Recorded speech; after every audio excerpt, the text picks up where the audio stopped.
Welcome and get ready for a front row seat on Icons with Ava Johanna, the live show that is raising the bar in the entertainment space worldwide.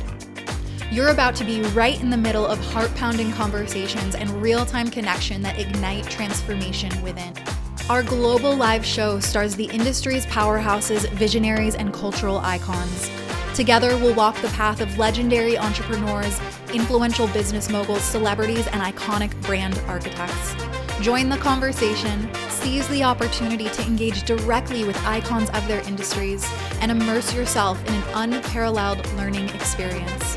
Icons isn't just a show. It's an opportunity to step into the minds and hearts of industry leaders and run with their advice.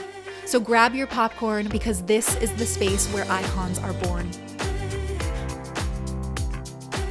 I am so honored to bring our guest up today. Dr. Traci Lynn is known as the $100 million woman. And I got to be honest, there's a lot of questions I have today that are going to be selfish. And I know that these are questions that are going to be so beneficial for every single one of you, whether you are on your day 1 or your day 1000 of being an entrepreneur.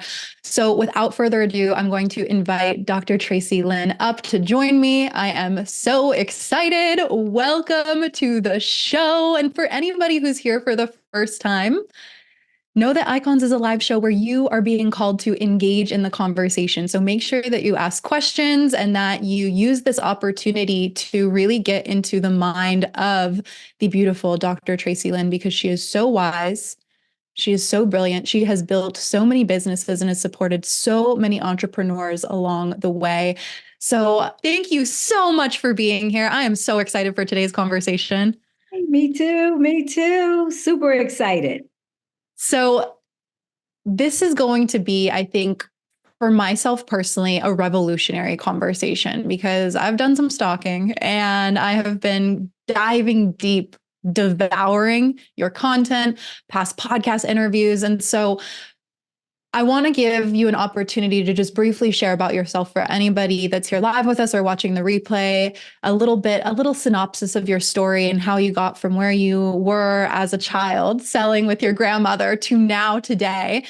And then we're going to dive in to all of my questions and leave space for anyone here to ask questions as well. Excellent. Well, first of all, thank you for having me. And what a show. I mean, this is absolutely an amazing space, icons. So, I had to be here. So I was super excited to be invited to be a part of the show today. So for me, my grandmother sold clothes and accessories from the trunk of her car. And in my early years, I lived with my grandmother. And instead of me going to Miss Queenie's daycare, my grandmother took me on the road with her. And she gave me responsibilities at 4. I had to know what customers we were going to see, which makes me really good with knowing names of people, and also how much they owed us. So I've been counting money since I was 4. So that was the beginning. And then after college, I went to University of Michigan in Dearborn. After that, I really wanted to be a physician. Oh, okay, back that up. My mother wanted me to be a physician. I'm her only child. And then every time I saw blood, I fainted. So I knew that wasn't going to work. And I went on and I worked for a few companies, but I was falling asleep at my desk by the time I was 24 years old. And I said to myself, there had to be more to life than this. That's the question. We all have to come to that place and ask that question. And I asked that question. By 25, I started a private label business, and I made $1 million by the time I was 25.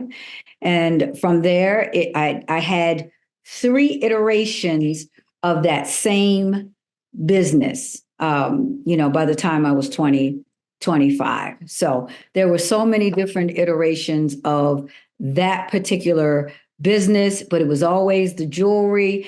And that led me to here. So I don't want people to think that I just started, boom, hit the 100 million. There were 3 different starts and stops with the same business. And even before that, 3 other failed businesses. And then we got to it. I think it's so important, especially, and I know that you started in direct selling and product-based businesses in retail, and then went into coaching and mentoring and really supporting other business owners. And so you have such a wide skill set, but also such a different perspective than a lot of people that are just in the coaching industry, per se, or just in the information based space. And so I think it's so valuable because oftentimes when we're in our own echo chamber, we're really not able to gain perspective or clarity of what is going on outside of the industry that we exist in. And I think that there's so much value because it can really demystify a lot of the things that we think are normal or that we might struggle with. And also we can pull inspiration from as well. And something that I really appreciated you talking about as it related to failed businesses and starting and stopping is that some of these businesses, the point of the business was the actual process, learning the process. And I'd love for you to talk a little bit about that because I think that it's so easy for us to feel like failure means we're not good enough, or feel like failure means stop and then go back to your 9 to 5, or go settle for something, even though your heart knows you want to be going in this direction. So how can people who maybe have felt defeated with failure, or things haven't necessarily been working to the speed that they expected, look at failure and look at the experiences that they're having and navigating as a process, as you say? Yes. Well, I'm glad you brought that up because that's why I always talk about it. I talk about the entire journey. I don't do a highlight reel because my life is not a highlight reel. And you're 100% right. I just got into the coaching space, but yet I've been coaching I had a 100,000 women who sold my product. So I've been coaching them for many, many years. And that is also a process. So it wasn't until I was out of that space that now, because of perspective, I'm in the coaching space. But one thing I always deal with, and this is what we have to deal with, is the mindset. Even when in my early days, I had those failed businesses, I never said I failed. I said failed businesses, because when we take that in and we eat failure, it's hard to cough failure back up. So you don't eat it. That business was not for me. I was not meant to be a wedding planner, especially when my first client was a bridezilla. So that was clear. So I was not meant to do that. And we take those things as signs, and they're false reading signs. It's just saying you keep going. You're out there. You're going to step out. You're going to find something, but that wasn't it. Then I moved to another business, nail tech. But me, I wanted a whole bunch of nail techs, and I would then place them with salons. Same thing I did when I was 12 years old. I started an agency and I got my friends hired at Burger King and McDonald's, and I got a piece of their first check. So there was a theme. And we don't look for the themes. Do you see the theme? So we're so busy looking at the actual moment, we miss the theme. What is the theme? Okay, I'm not really good just doing a business one-to-one. But when I do businesses, especially even at 12 and 13, I got all my friends' jobs at all those places, and all I did was make a phone call. I could speak at a young age. I could speak, and I knew how to involve the people. It was a theme. Everything involved other people. So I took those lessons. That's not where I should be focused. That's not where I should be focused, but I am seeing a theme. And now I'm going to start something with this theme of bringing other people, other women together. But I didn't fail. That was a process. And I learned so much. And we should not run from it. Because if we can't take the heat of that in your own business, if you're going to do great things, there's going to be a lot of heat, but you'll have a depth, a well of experience to pull from to get you through. Oh, I feel like I'm just going to be like holding back tears the entire time of this conversation. I identify with that so much. I remember in the first, couple of years of my business, if I didn't get a sale from an email, if I posted on my Instagram story so excited about an offer and someone didn't sign up right away, I would make it mean something about me. And so for you to say, it's a failed business. You yourself are not a failure. I just think it's so important for any entrepreneur to really take that to heart and carry that with them on their journey, because otherwise it can just be so heartbreaking and painful when things don't end up going your way. And inevitably, they're not always going to go your way. This is a hard journey. That's why there's a very small percentage of people that actually stick around and do it, and even smaller percentage of people that are able to get past the $1 million mark, let alone 8 figures or 9 figures. And so that mental resilience, and I know that you kind of speak about it as like bulletproofing yourself, is what I believe to be one of the most important qualities that we develop if we desire to be successful. Yes, you have done your homework. That's exactly what I call it, bulletproofing. Because if you it's not that I don't feel the shock. When you have on a bulletproof vest, it's not there that you don't feel it. It just doesn't go through. So it may, I'm going to pause, and it hits me too when things don't work out, but it doesn't get through, doesn't penetrate, doesn't get in my mind. I'm not thinking about it day and night. It comes, take that out. Okay, I'm good. On to the next, because that is a resilience that you have to build up on this journey. And there are so many people, even in your audience, that are called to do great things and be very wealthy. I mean, let's just get it out there. But the problem, there you go. But the problem is they're not dressed properly, bulletproof. No, too many people have access. Too many people they allow to speak into their heart. Too many people they allow their opinions, and they're letting opinions of people who have not done it, don't understand what they're doing it, to resonate in their life. There was a period, and my mother is my best friend. I couldn't tell her everything about the business because she wanted to protect me while I knew I needed to go higher. So there was some things she could not protect me from. And I understood that. So there's some conversations you can't have with everybody, because some people will be like, yep, I told you it wasn't going to work. I don't even know why you even tried it. Why are you talking to them? You already know that's what they're going to say. And you know you got a weakness. Oh, the vest is not on the heart the way it should be. So we got to be very careful. Even with family, you got to wear that vest. Can't let it in. Don't receive it. Because if you don't get that part right, it's going to be hard for you to believe the thing that I even just said. There are people who are really called to do big things, great things, and be financially very well off, because who's going to teach the next generation? Who's going to be the one to come and speak about it? It's got to be you, because there's going to come a day. You're talking about the Instagram stories and all of that. Well, I'm not native to that. You are.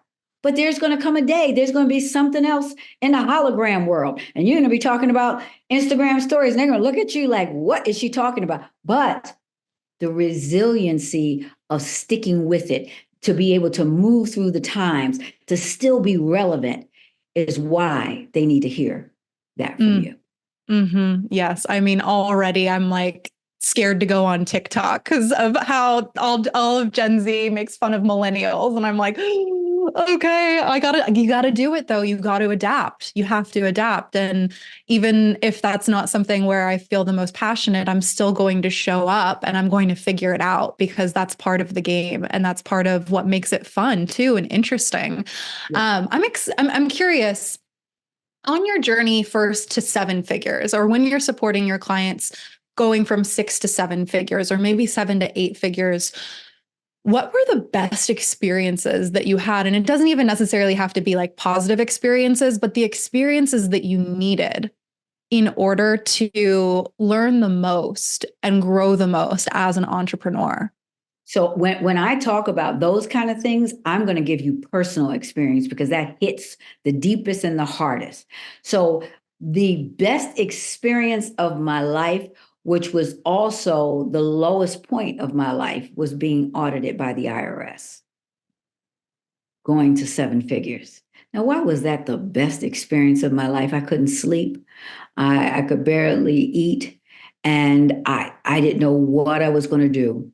But my banker told me, you're going to have to hire an accounting firm. So why was it the best experience? Because it got me in tip-top financial position to understand what was coming. It was no way I would have gotten to 9 figures if I didn't have that, because I didn't grow up with that background. So I didn't have anyone in my family who knew anything about the financial piece of business. We all knew some business stuff. We didn't really practice the financials because nobody had seen the money I was seeing as a business owner. So to get that, and even the auditor said to me, she said, this is going to be one of the most painful experiences. She said, but I can tell you're going to rise from this and do extremely great things, and you will never have to worry about this again. My auditor told me that, because I'd be panicking. I almost wanted to pass out. And then when I got a firm, they took it over. They made her come to their office. They took all of that worry off of me so I could concentrate. But the lesson was long lasting and impactful. Wow. I mean, I think that there's so much to pick apart from that. The first thing that I want to point out to everybody is that you were given this opportunity to see where there were potential energy leaks, as I like to call them, that would have prevented you from being able to hold and sustain the 9-figure mark and not have any issues. These were the things that needed to be cleaned up and organized in order for you to get to that next level. And I think that, I know for myself, I really resonate. Like I didn't come from money. My family and I were homeless when I was a teenager. And so I had to do all of the financial learning. There was no financial literacy embedded in or business savviness embedded in my system when I started my business. So I really had to go first and lean in. And there were a lot of things that I needed to clean up. And once I cleaned those things up, more abundance came. And once I started cleaning up more things, more abundance came. And I really do believe that there are certain things practical that we need to do in order for the abundance to come and for us to get to our next level. And again, be able to hold it, because we don't want to make 9 figures and then lose it all. We want to be able to make 9 figures and sustain it and be able to spread the wealth. And so I love that that was a piece of it. And then the other piece of it is the delegation. Knowing that there are other people, and it sounds like that's one of your themes, knowing that there are other people who can step in and do an incredible job so that you can lean back and be in your expertise and be in in the thing that only you can do. Yes. So for me to walk in my genius, my gift, I need other people. But my take is a little different. Very interesting, because a lot of people, when you ask that question, they're automatically going to answer you with their team, how they delegated to their internal team. I'm going to answer you with how I delegated to 2 groups. My external partners, which were my vendors, they took on my fulfillment, because that was not I was not a subject matter expert in fulfillment. That was not my core competency. And that was an energy vampire in my life. I was losing money, losing time, and losing sleep. And I couldn't focus on the things that generated and continuously generated the revenue for the business. So I hired a third party fulfillment center. It's called a 3PL. So I hired a 3PL. Then I outsourced the stuff. So I've been outsourcing before it was popular to outsourcing. I knew what my wheelhouse, my core competency was, and I outsourced partners, and it saved me a lot of money. So when I got to the core team, we were small. So the good thing I did, so the second thing, I'm going to answer that. I also use partnership with independent consultants. I shared percentage. I shared 50-50 of the profits with them. They got 50%, we kept 50%. And then I paid them commission on top of that. So I needed to know exactly what my margins were. So I had to lean into associations to learn really quickly. That's why I'm a believer in coaches. I'm a believer in organizations, because I needed to collapse the curve. I didn't have time to be on this long, figure it all out by myself. So I had to collapse that curve down and figure out, how should I price my product to be profitable? A lot of people in my jewelry space only price it double. Well, you can't get a building with that. You can't build any wealth with a double. You need to know the percentages. So once I learned that, I could then partner with my own independent consultants. And once I did that with the 3PL, we took off. Then you say, okay, the third component for me was the staff. And I'm going to tell you, and I'm going to tell all your listeners, that has always been the most challenging part of my business and most businesses, is getting help. Now, if that's the most challenging part of a business, then I had to figure out, I can't let this affect my revenue. So that's why I moved differently, because it would have, if that's the most challenging and that's the thing I have to depend on, then it was going to affect my revenue. I could not afford that. So that's why I outsourced here and I partnered here. And they, in the middle, I read an old school book, The E-Myth. I mean, it's on its like 10th edition probably today, but I learned how to do more with less people. And so I could always see if they were sitting in the right seat on the bus. I was never a compassionate hirer. I didn't play. You didn't have it. I didn't play, but I was a compassionate keeper, which meant that I kept you way too long past the point when you should have gone. So that's my lesson too, to you as a young woman and to your audience. Don't be a compassionate keeper. If they need to go, get them off. Either find the right space, as Malcolm Gladwell says, putting the right people on the bus. Make sure if they don't fit on the bus, kick them off. Yeah. They got to go. It's okay. Because if they found a better opportunity, they jump off your bus. So those are the things that we have to look at. So my perspective is a little different when it comes to prioritizing how we delegate. And then the real secret, that I'm going to give them a secret. When you're at 8 figures going to 9, let me tell you something. You're not chilling on the beach. Everybody's just not running the business and you sitting back. Let me tell you, I was an expert. I knew most of the things. I could see where the money would be, what was lost, because I knew how to do most of the things. That's the piece the entrepreneurs miss. They think they can delegate that out. Well, there were certain things I had to, the financial piece, but my eyes were on it. Back then we signed checks. I signed every check, because I had someone move money that they should have never touched. So you have to learn how to lock down systems. Everybody doesn't deserve full access to everything. That was a whole mouthful and a training. I love it. Yeah, no, I love it. And I think it's so important, because whether you're at that point or not, these are the things that you want to think about. And like you said, collapse the curve. That's why I too believe so much in coaching and mentorship, and always say that was the thing that changed my business. Because yeah, I'm pretty smart. I will say that, but a lot of things I don't like, you don't know what you don't know, and you can figure it out. But I would much rather have somebody that I can walk alongside, who's going to show me the ropes and who's going to say, no, that's not the smartest move. And to be real with you, because they've walked that path before you. When you talk about team and when you talk about hiring out, for people who maybe are a little bit earlier on, let's say that they're in the 6-figure mark or just about to hit 6 figures, and they're kind of at that point where they've been a solopreneur, but they want to take it to the next level. When do you think, or what's your advice for bringing on somebody? And when is the right time to bring somebody on? And what would you prioritize going back to day one for yourself? I think that the priority would be not in the order I actually did it. So looking back,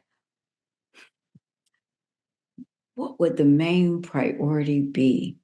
I think one thing I did right, which worked very well, I realized early on that I did not want to run fulfillment. So that was the right move for me. So for example, if you have someone who's just about to hit the 6 figures and they're selling t-shirts, product-based kind of thing. And now they're thinking, okay, I need to get a warehouse and set up my pick, pack, and ship. And now if they have a brick and mortar and want to do fulfillment in the back, then that's how you start. And then, so you already know what the priority is. You need to get someone to help you do pick, pack, and Mentorship based on what you're actually doing will help you. If you're doing a lot of things online and you're running your business on IG and your DMs, for me, like now, I'm rarely in my DMs because my DMs are all business. So I Mhm. hired someone to work the DMs, and they come Mm. tell you who they are and give you, because I used to have all the little bots and all this kind of stuff. So now I have real people in there talking to answer questions. So that was the hire. There is no one way to get there to know what your hire should be. If you're not answering your emails fast enough, then that should be your hire. Your first hire is a part-time VA. Why part-time? Well, you don't know if you need full-time. I'm never about wasting money. I'm going to hire a VA. And when I say part-time, I'm talking 15 hours a week. That's part-time to me. And then Mhm. we'll move up to 20. So I'm going to take the least amount, and that's how I'm going to hire. But I'm always going to hire to the need. That was good. You just gave me something. If I can take notes myself, because that I'm going to teach to that. Hire Mm. to the need.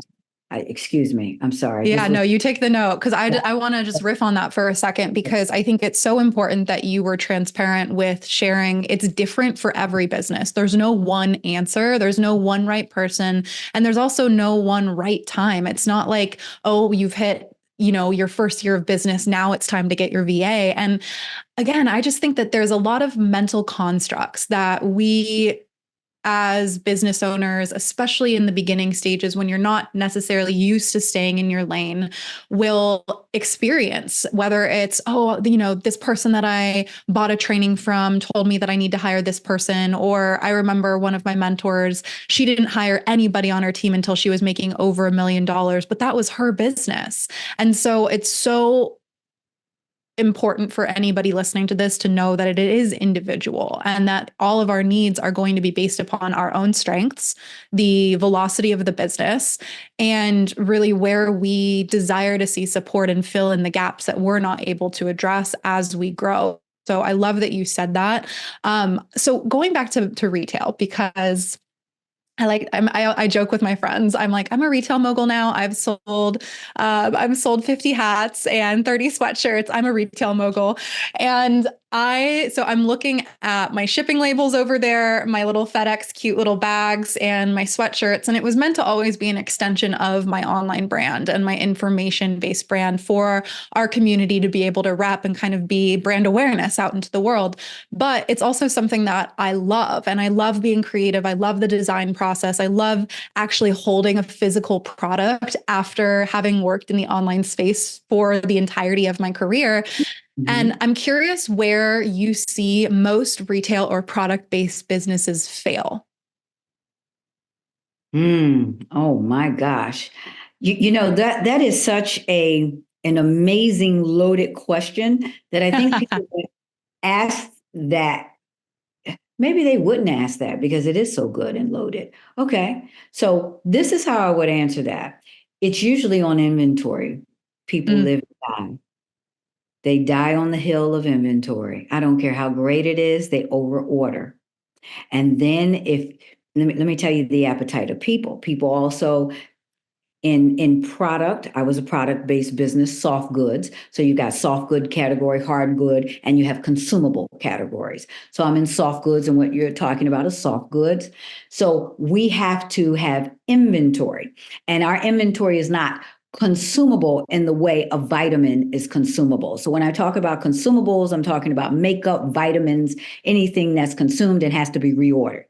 Fabulous. So for us to really get there, and I'm proof we can get there, and there's many other people who are proof we can get there, but we have to be very smart about how we house inventory and be very smart about how we order. And we can't order to the desire of the people because their desires will change, the mhm, appetites change. So you've got to know, okay, based on my own historical of the last 3 months, always looking back, in the spring season, they like this kind of product and this is the shelf life. Well, what if I run out? Well, if you do, then you order more and you can get pre-orders so that you can count it. The key is never over order and say, I'm just going to be ready for the holidays because it could sit there. And then you're selling it all at a discount and it's what you paid for it without the uh, the cost to bring it in. And I always think about that because I brought goods in from China. So there was always a landed cost for everything. So even if you're buying it all in the US and you're buying it wherever, there is a landed cost of what that product actually cost you. Not the wholesale price you pay for the materials, but the full landed cost. You have to keep it in mind. Products is where I see people live and die, not have enough and have no means to even get more, and don't have a system in place to have. I had a system. I knew how long it would take. I knew at what point they should be ordered. So you have to be extremely. So I own franchises so I could learn systems. I didn't have anybody to teach me. So I bought 3 franchises and it taught me how to operate a system. And I implemented systems, processes, and everything I did from that point on. So that's where I see entrepreneurs really either imploding, they get big orders and have no money to fill it, and can't live up to it, they're gone. Woman had a big order from Southwest, all in the newspapers, everything, and she went out of business, had no way to fulfill it. Mm. Those things can happen. And then if you have inventory and you're always just selling it off, well, then everybody's going to always wait for your sale.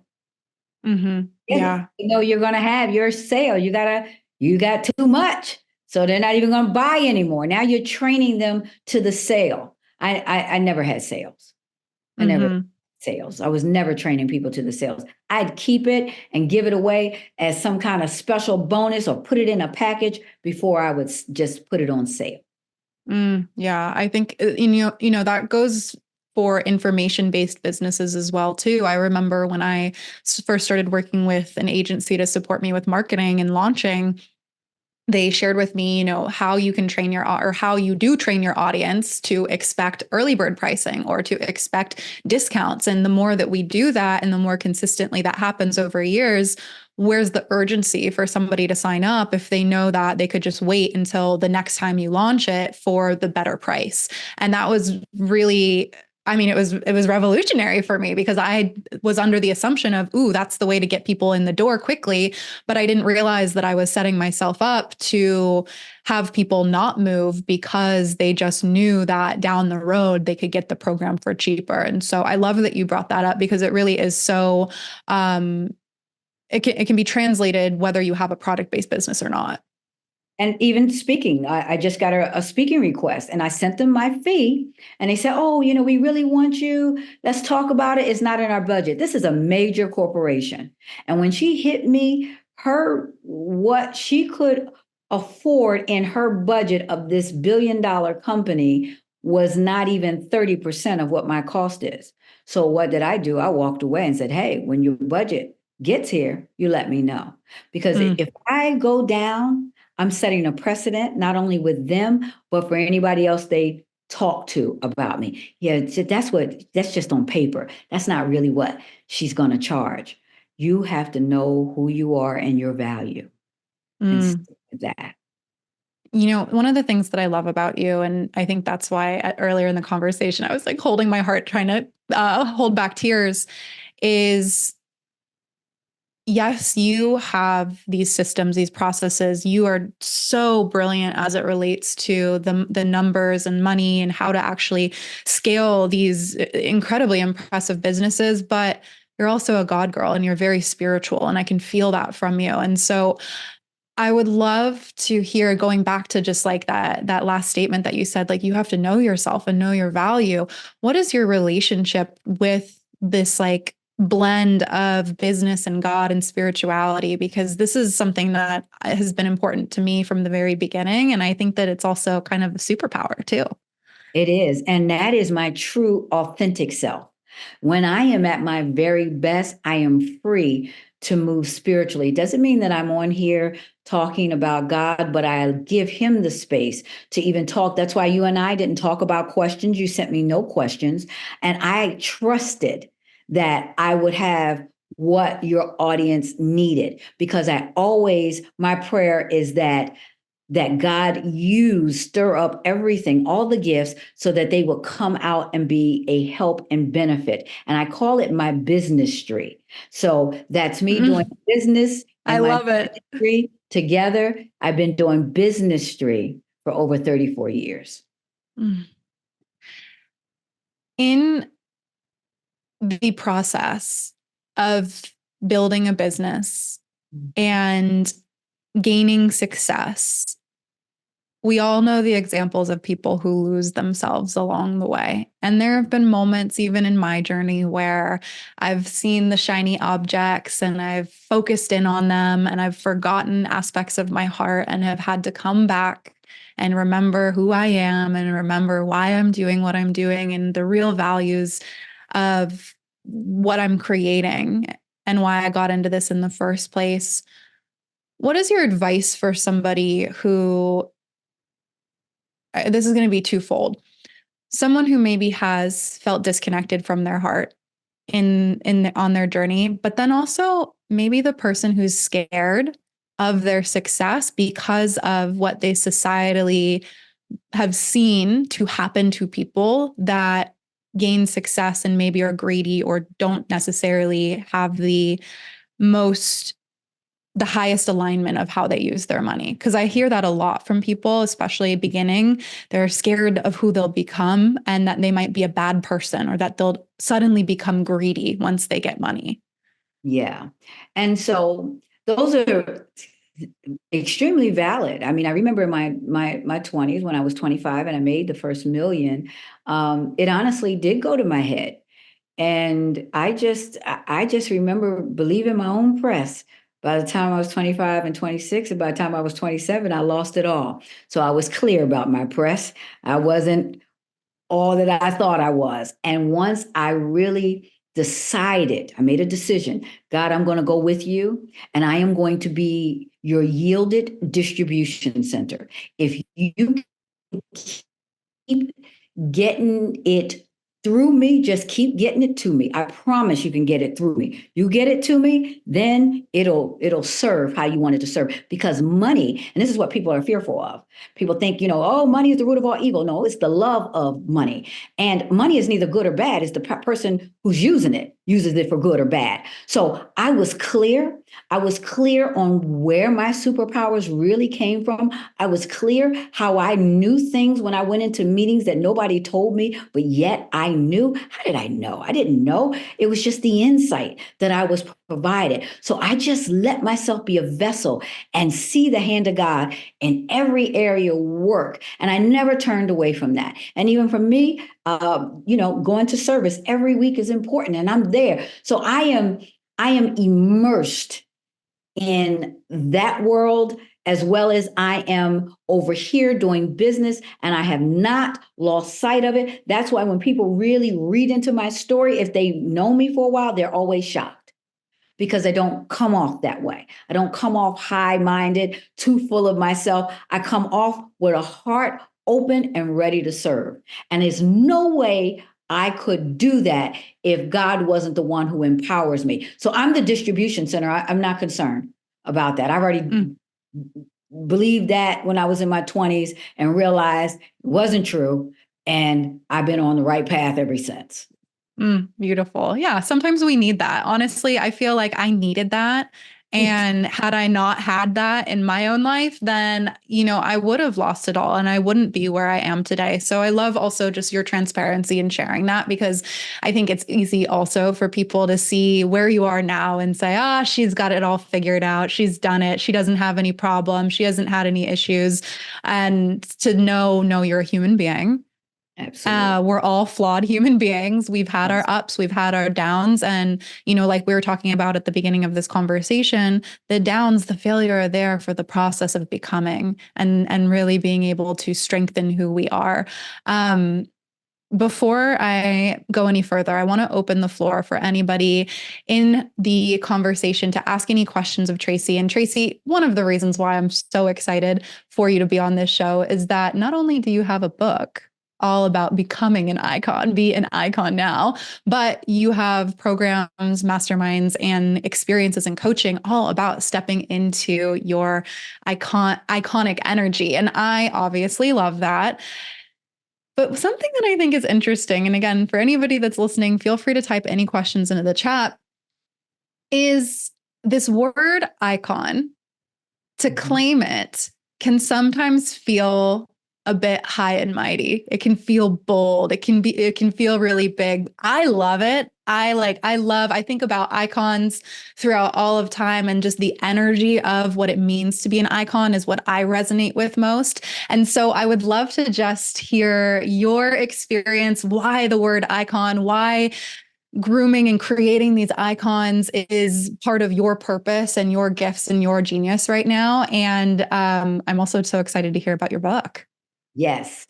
So for me, when I was in the trenches of building this particular business in direct sales, so I was in the direct sales space, and there had only been one other woman, Madam C.J. Walker, 100 years ago, doing it the way I was doing it, and then me. So Madam C.J. Walker and Traci Lynn.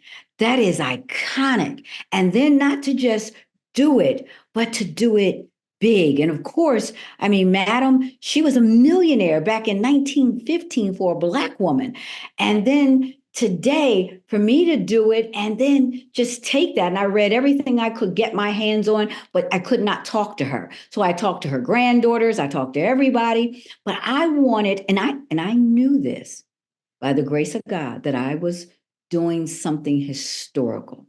I even told my sales field, we're making history here. We're making it. Now, people didn't believe it, but I knew it. And so I knew that if I would just stay the course, not get off course, not look to the left, to the right, not get into who doesn't like it, who's against me, who's trying to stop me. If I just stayed focused on what I had to do, when I came out of this, it would have been an iconic journey. Mm. It was. And so now I'm reaching back, trying to help other people who are on an iconic journey. Take a moment, ground yourself, because you're making history here. And then this is how icons are made. You do have to understand where you are in the journey, but this is ultimately where you're going. Those are my proteges. And so I give them the advice. I can tell them right where they are, what's happening. And they just can't even believe that I know it because I lived it. And it's a huge word. It's a huge word. And there's responsibility with that word, because just like you said, all the people who've done great things, but yet you resonate with that word because these are iconic events, moments, these podcasts and lives that you're doing. These are helping the future icons get where they're going. And it is a huge word, but it is something that you really have to step into and graciously accept it. Mm. So beautifully said. To me, it feels like an invitation into also knowing yourself and letting and seeing yourself, seeing yourself, seeing your heart, seeing your vision, seeing your creativity. And especially for women, we're in a world where we're not really set up to see ourselves fully. And if we do, we're looked at as bitchy or bossy, or full of ourselves. And so to me, it's also like such a reclamation. And it really is rebellious as well to stand up and say, you know what, I am where I am right now, but I know where I'm going. And I'm going to believe in it fully, and I'm going to stay in my lane. And to me, it's been a very hard journey, but it's also so beautiful. And I'm sure you also feel this way, where it's like, I've come so far and I'm just getting started. Exactly the same way. Exactly. I've come so far, but yet I'm just getting started, especially for me on this new side of the journey. I've got so much to give, so much to share.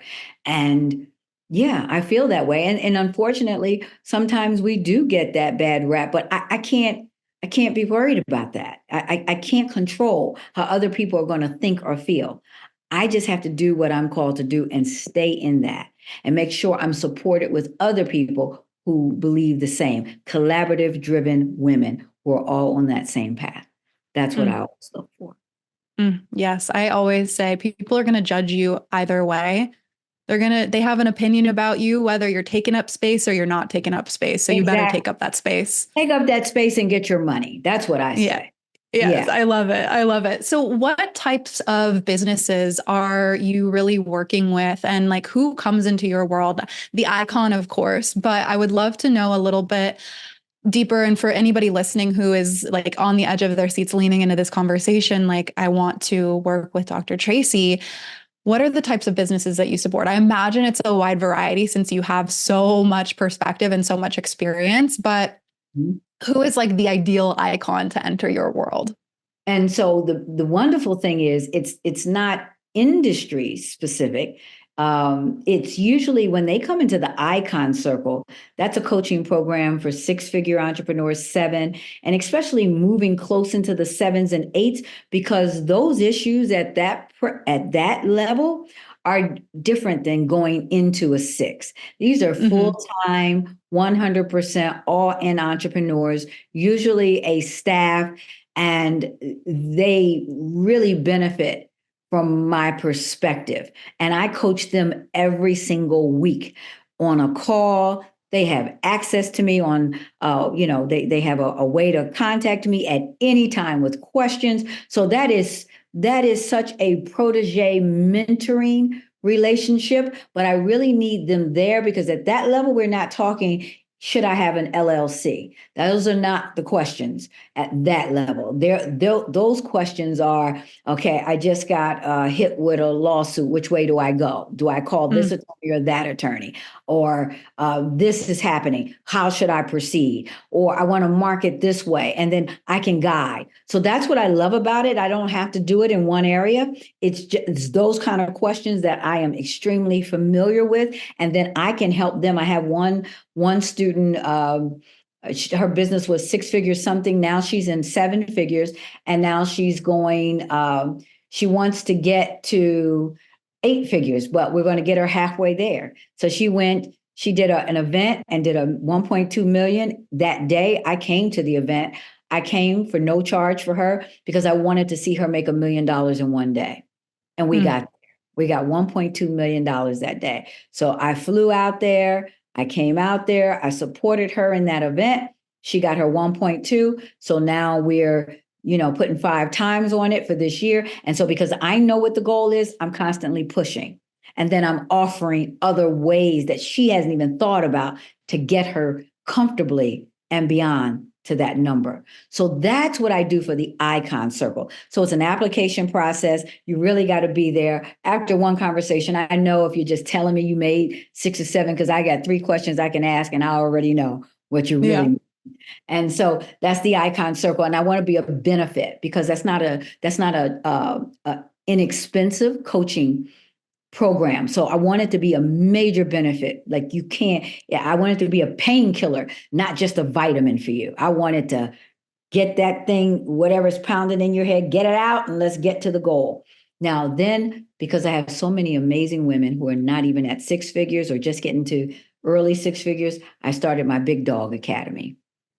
And that's bigdogwolf.com. Actually, we're launching tomorrow. So it's community based. And then I do a live call for them and they get to answer questions and all that, which I'm going to do tomorrow. But I started that because one of the gifts I have is community. I know how to work community like nobody's business. That's what I did. So I'm bringing them into this collaborative community and then supporting them in that business and giving them exactly what they need in that environment to get to the six figure, mid six, and then I'm going to graduate them into the icon circle. Yes, there is a method to it. And absolutely, I will say that there's my selfish side is that I want to groom them to be the icon. So I'm going to Mm, groom them in the Big Dog Academy and I'm going to move them right on up to the icon circle. mm. It's so, I mean, from a business perspective, obviously it's brilliant. And also, I think from a service perspective too, it really leaves no one out of the room. Yeah. And you know what's interesting? I'll share this real quick, and I'm curious your take on this. I think you're going to have a similar sentiment as I do. Just hearing your journey, but also having other icons on this show, one of the biggest common denominators that I see with people who are massively successful, who have been able to scale really quickly and they're really leading the way, is their ability to connect community. There's something to be said about it that I have just started. I mean, not really. I've started cracking the code in person. I've been building community online for years. And I do believe that that's part of why my business has had the success that it has. And now I'm like, all right, in person, we're all able to actually connect with each other again. So I feel like a baby from the in-person perspective, but the community aspect, I think that that's like one of the keys to success is really knowing how to create community, connect community, and leverage community. What are your thoughts on that? 100%, 100%, 100%. I will tell you this one without no doubt. 100% of the reason we were able to sell $100 million in fashion jewelry that most of the price point was $50 and below is because of the community. It was because of the sales force, and they were volunteer community. There was no contract. They're independent consultants. So if you can leverage and move the community. So I was doing affiliate commission sales when there was no thing as ambassadors and affiliates. So if you can learn to leverage that with the right amount of heart and the right amount of business and the right amount of inspiration, oh, you've cracked the code. Right when you were speaking, I was like, that's why we have this saying, if you want to go fast, go alone. If you want to go far, go together. I went together. 100,000 people gets $100 million. You see? Wow. So there it is. And that's how we did it. That's how we did it. So that's what I'm teaching now in the big dog community. So yeah, how to leverage, how to work that. And they're going to see it with their own eyes because I'm doing it right in front of their face too. Yeah. And I think that that's so valuable. And I was reflecting on this earlier today before we hopped on this call. One of the benefits of even being mentored or coached by someone who has really figured out the systems, the processes, and has like their way of doing it that is validated and successful is that you get a front row seat to see how they do it all on a far deeper level than just looking at their Instagram stories or looking at their YouTube videos or going to a talk that they host. It's so valuable to actually have that backstage pass. You know, you're dropping so many nuggets and gems. I'm over here typing too. I mean, you are bringing out so many good things. You bring out the best of me. I like you. Yeah. My goodness. Well, we have to connect after that. We got to. Oh my gosh. I love talking to you. Oh, the first time I ever did this. Oh, I love that.